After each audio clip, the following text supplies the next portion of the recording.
It was meant to be another night of love and laughter, a quiet evening inside the walls of a new marriage. 3 weeks earlier, Nathan and Clara had vowed to stand by each other, for better or for worse. But no one knew that worse would come so soon and end in death. In the early hours of a Thursday morning, police received a frantic 911 call from a suburban home.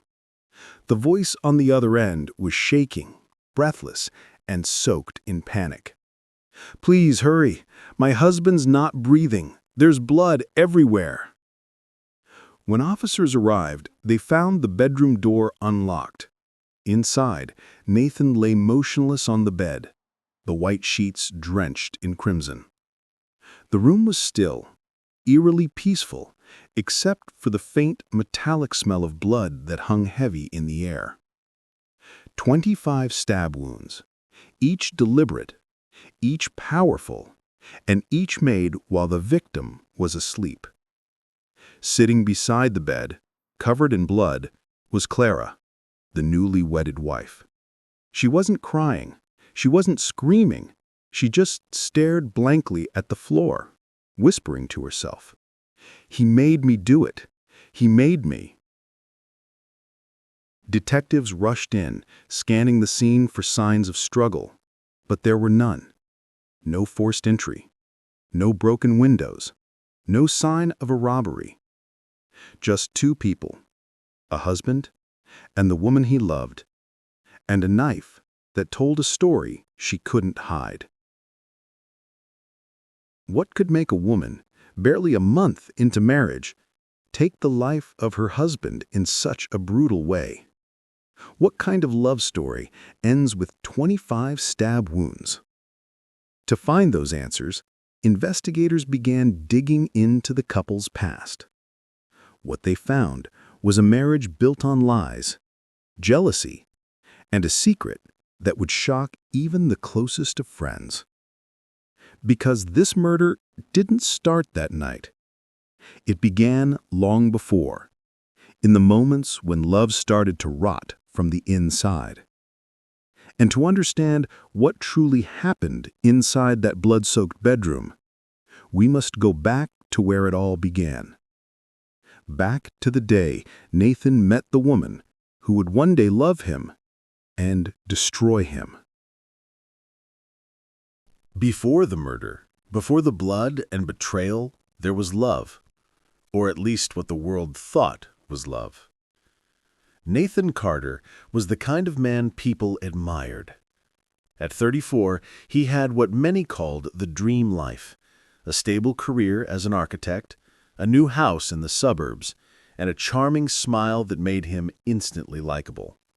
He was confident, patient, and calm under pressure, a man who seemed to have his future all mapped out. Clara James, on the other hand, was the soft-spoken beauty who turned heads everywhere she went. She worked as a nurse at the local hospital, caring, disciplined, and deeply emotional. She had known heartbreak before, but when Nathan came along, she believed her prayers had finally been answered. Their love story began like something out of a movie.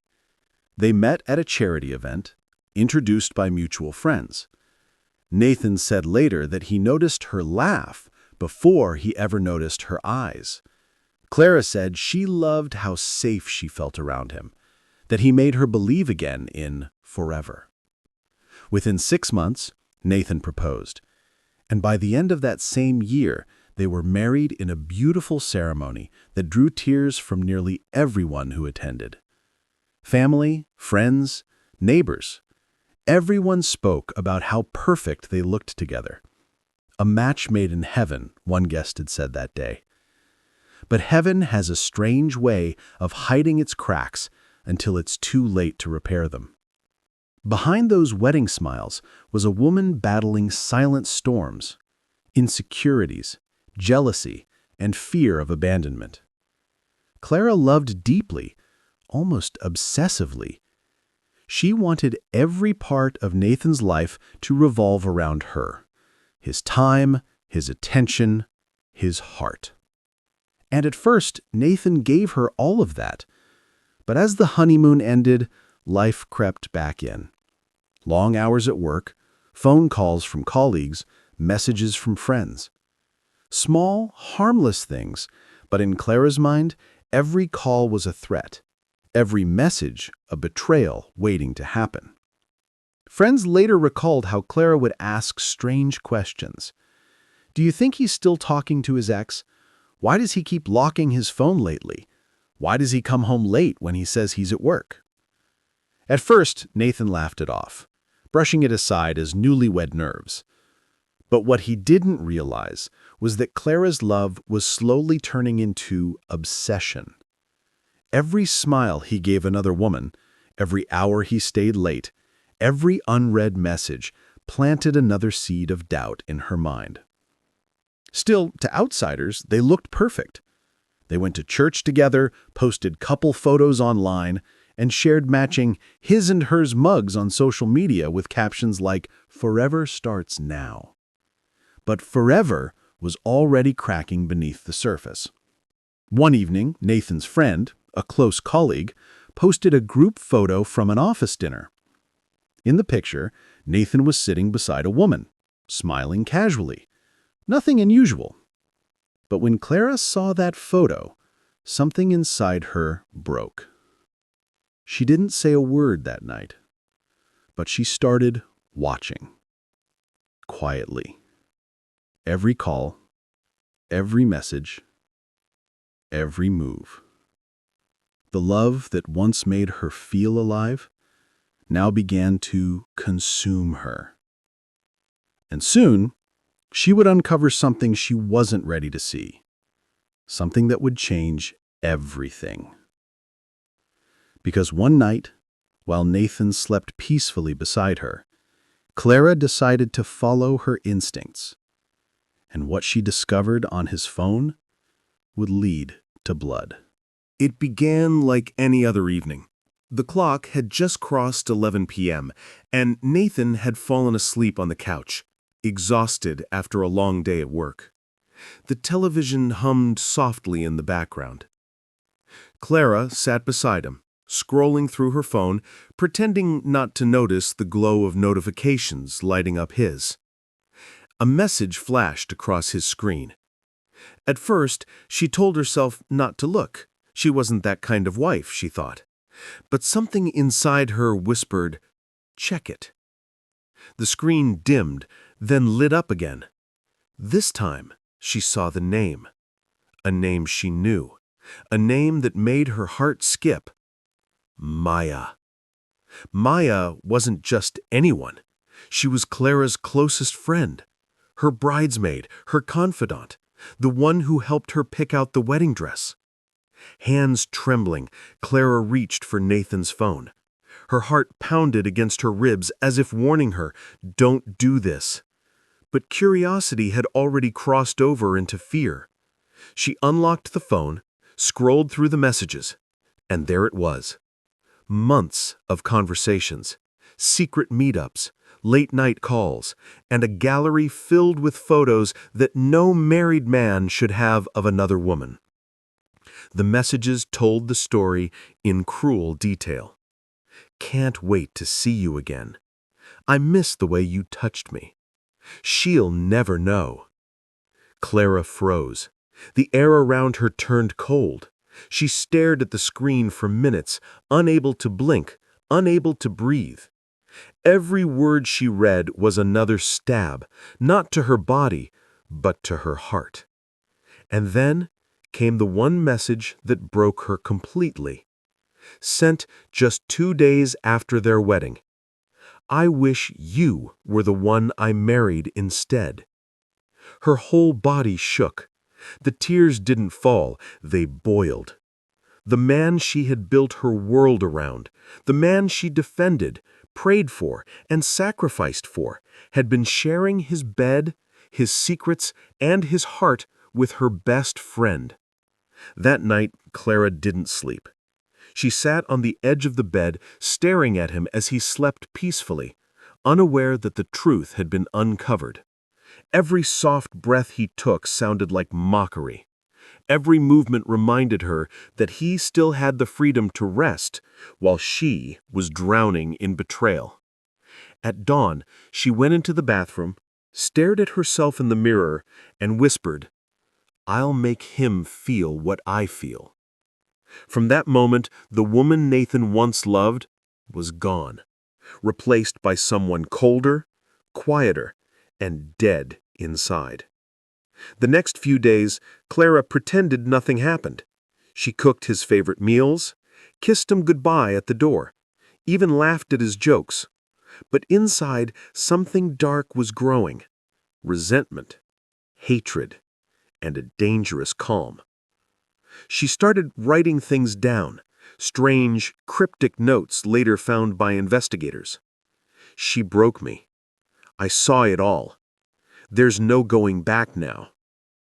Clara didn't confront him. She didn't cry.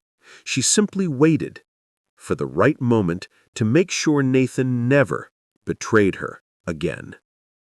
That moment would come soon, on a quiet night, under the same roof they promised to build forever in. A night that began with dinner and ended in death. It was a Thursday night, silent, ordinary, and unremarkable to anyone outside that house.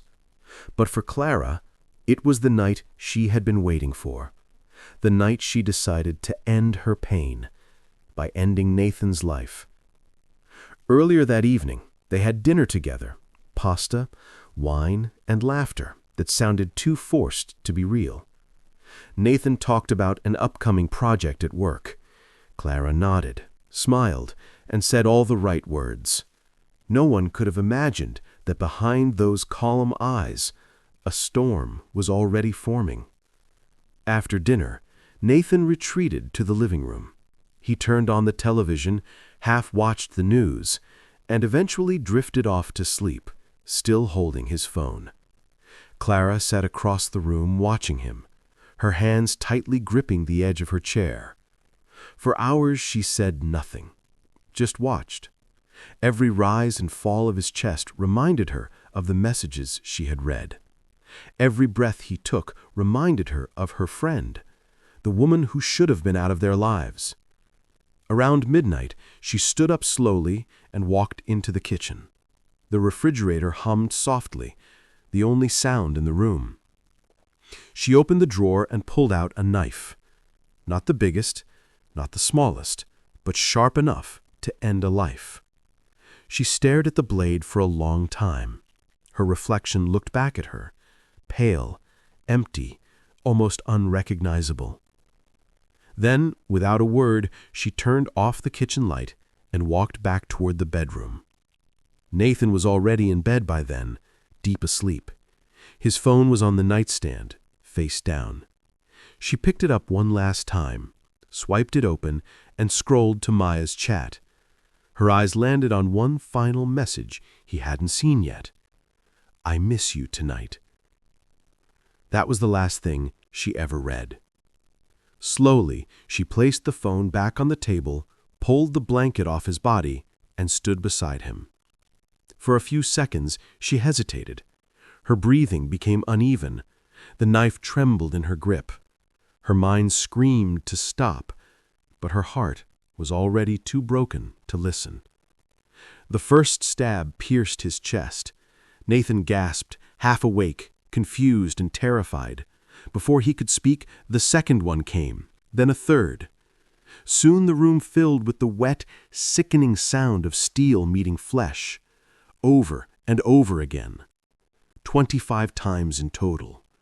Each one harder, deeper, fueled by betrayal, by humiliation, by rage that had nowhere else to go. Nathan tried to fight, but his strength faded fast. His last word was a whisper, "Clara," before his voice disappeared forever. When it was over, Clara stood there in silence. The knife slipped from her hands and hit the floor with a dull clang. Blood soaked her nightgown. She sat beside the bed and stared at him for what felt like hours. Then she whispered, Now you'll never hurt me again." At 3:42 a.m., neighbors later reported hearing muffled crying and the faint sound of something breaking. But no one called the police. No one suspected that a murder had just taken place behind those peaceful suburban walls. When dawn broke, the house looked calm again, except for the bedroom, where a love story had ended in silence and blood. But Clara's story didn't end there, because as detectives arrived and began piecing together the truth, they discovered something she hadn't planned for. Someone else had seen everything. When officers arrived that morning, they found Clara sitting on the bedroom floor, her hands trembling, her nightgown soaked in blood. She didn't scream or struggle. She just whispered the same words over and over again. "They came in. They killed him. I tried to stop them." Detectives immediately began examining the scene. There were no signs of forced entry, no broken locks, no shattered glass. Nothing to suggest anyone else had entered the house that night. But Clara insisted she had seen two masked men. "They attacked him while I was in the bathroom," she said. "I heard him scream." It didn't add up. Every inch of the house looked undisturbed. Drawers were untouched. Valuables remained in plain sight. The only chaos was in the bedroom, and even that chaos seemed personal. As investigators moved deeper into the case, they noticed something strange. The murder weapon, the kitchen knife, had been wiped clean, but not perfectly. Under the handle, faint traces of fingerprints remained, all belonging to one person, Clara. Still, detectives needed more than that. They needed proof beyond suspicion. So they began asking questions to friends, family, neighbors. That's when they met Mrs. Harper, the elderly woman who lived next door. She told detectives something that would change everything. The night of the murder, Mrs. Harper had trouble sleeping. Around 1 a.m., she stepped outside to get some air. Her porch light flickered, and that's when she saw movement through the thin curtains of Nathan and Clara's home. A figure pacing back and forth, holding something metallic that caught the light. Moments later, she heard what she described as a faint cry, like someone trying to scream but couldn't. She didn't think much of it at the time, just assumed it was a domestic argument. But then, the next thing she saw was Clara. At approximately 2:30 a.m., Mrs. Harper's security camera captured Clara walking out of the house. She was wearing a long robe and holding a small black trash bag. She placed it in the outdoor bin, then walked back inside. The entire act took less than a minute. When detectives reviewed the footage, they immediately retrieved the trash bag. Inside, the truth she had tried to bury: a blood-stained nightgown, a pair of gloves, and tissues covered in fingerprints that matched only hers. Faced with the evidence, Clara broke down during interrogation. The tears finally came, but so did the truth, a truth far darker than investigators expected. She confessed that she had discovered Nathan's affair, that she had been planning to confront him, but the rage overtook her. "He made me feel small," she said, her voice breaking. "Every day he lied to me. Every night he told me he loved me while texting her. I couldn't take it anymore." Detectives listened in silence. What began as a marriage of love had turned into a story of betrayal, vengeance, and a crime that no amount of sorrow could undo. The next morning, the police led Clara out of her home in handcuffs. Neighbors watched in disbelief. The quiet, gentle nurse who used to bring them cookies at Christmas, now accused of cold-blooded murder. As the cameras flashed and reporters shouted her name, Clara kept her head down. But just before entering the patrol car, she turned to look at her house one last time, the house she once called her dream home, and whispered, "It was never supposed to be like this." But the story didn't end there. Because when Clara's trial began, she didn't just confess, she revealed something that stunned everyone in the courtroom. A secret about Nathan that no one saw coming. When detectives began combing through the crime scene, they found Amelia's phone unlocked, sitting beside Daniel's lifeless body. What they discovered inside that phone turned a tragic domestic crime into something far darker. Dozens of screenshots, hidden folders, and saved voice messages, all pointing to one woman.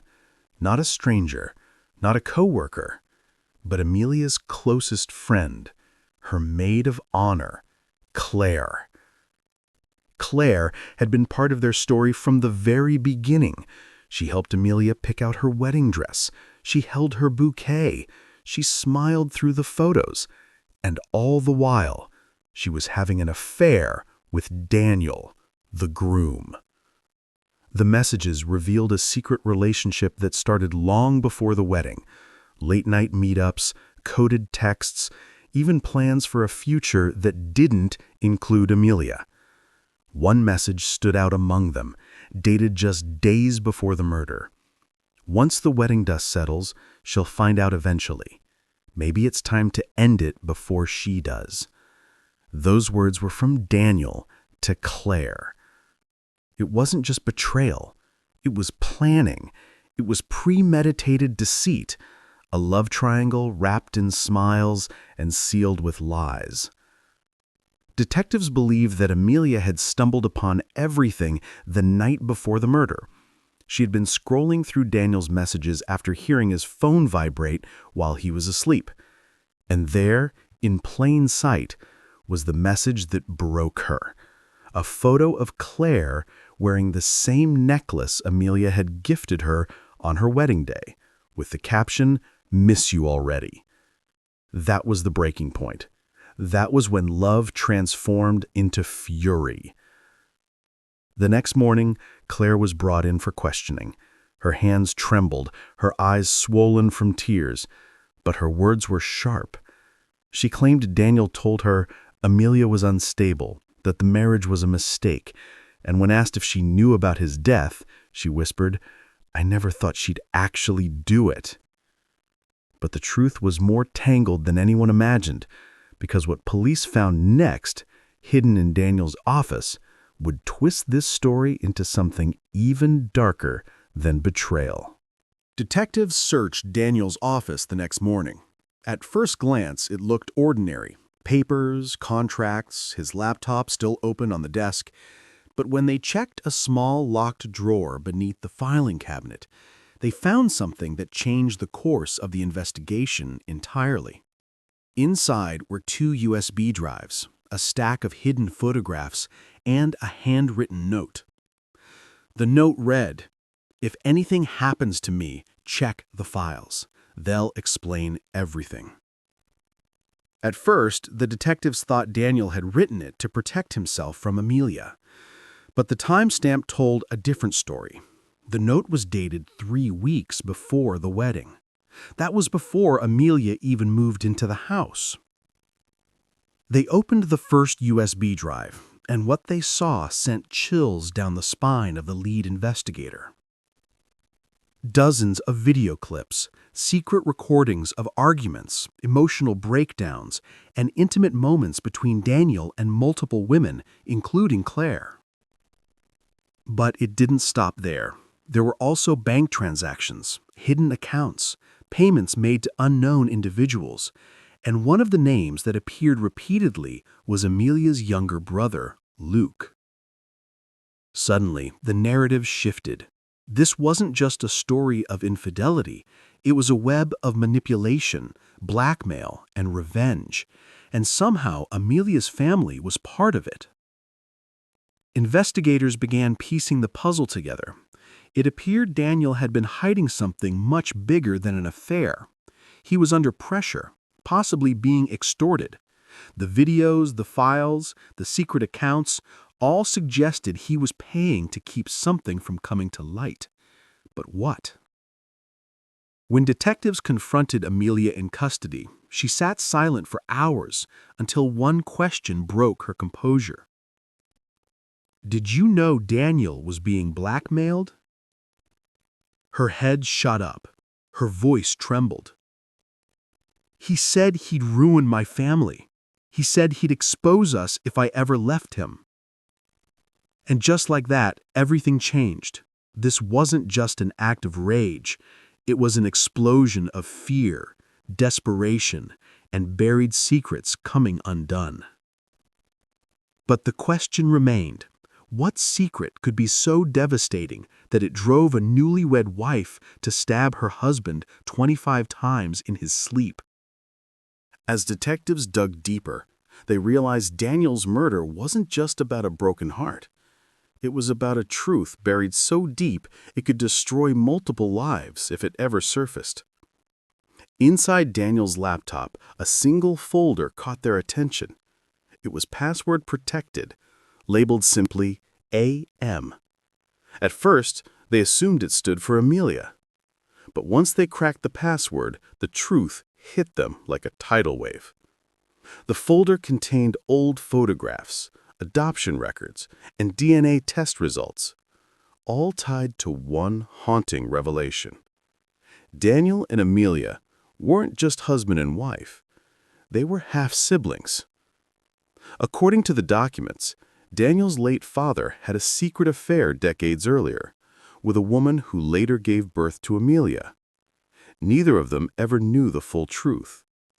Their paths crossed years later, they fell in love, and against all odds, got married, completely unaware of the bloodline they shared. But Daniel had found out weeks before the wedding. He'd done a background check after a strange letter arrived at his office, warning him not to marry her. The letter came from an anonymous sender, but investigators later confirmed it was Claire, the maid of honor. Claire had found out first, and instead of revealing the truth, she used it to control Daniel. She blackmailed him, demanding money and threatening to expose everything if he didn't comply. And that's where Amelia's brother Luke came in. He'd been helping Claire collect hush money from Daniel, unaware of the full truth, only thinking Daniel was being persuaded to stay loyal. When Amelia discovered the affair and confronted Daniel that night, she demanded the truth. She accused him of betrayal, of deceit, and in that heated confrontation, Daniel confessed everything. He told her the one thing he shouldn't have said. "We never should have married. You're not just my wife, you're my sister." The silence that followed was deafening. Then, rage. All the betrayal, the lies, the confusion, it collided in one violent act that ended in blood. She wasn't just a killer that night. She was a woman whose entire reality shattered in a single breath. The media called it the bloodline betrayal. But behind the headlines was a story of love, deception, and secrets that should have never been hidden in the first place. As for Claire, she was arrested weeks later, charged with blackmail and obstruction. Luke vanished for months, later turning himself in. And Amelia remains behind bars, serving a life in prison. When asked in her final interview if she regretted what she did, she said quietly, "I regret falling in love with a man who was never meant to be mine." But even now, the question still haunts everyone who hears this story. If Daniel had told her the truth sooner, would he still be alive today? In the end, the story of Daniel and Amelia wasn't just a tale of love gone wrong. It was a tragedy woven from secrets, silence, and betrayal that began long before they ever met. Two people who believed they had found forever, only to discover that fate had written a cruel twist into their story, one that turned passion into horror, and a wedding vow into a death sentence. Amelia sits behind bars today, her once bright eyes empty, her voice quiet. When asked what she would say to Daniel if she could see him again, her reply was simple: "I wish we never met." A love that started with promise ended in 25 knife wounds, a shattered family, and a truth so dark no one saw it coming. This case reminds us that sometimes the most dangerous secrets are not the ones we hide from others, but the ones hidden from ourselves. You've just heard one of the most chilling stories of love, betrayal, and forbidden truth. What do you think drove Amelia to snap? Was it pure rage, or a soul crushed by a secret too unbearable to live with? Share your thoughts in the comments below. If you believe every truth eventually finds its way into the light, then make sure you subscribe to Crime Vault, where we uncover the darkest corners of real human stories, the lies, the betrayals, and the secrets that end in blood. This is Crime Vault, and this was When Love Turned Betrayal and Murder, the newlywed wife who stabbed her husband 25 times in his sleep.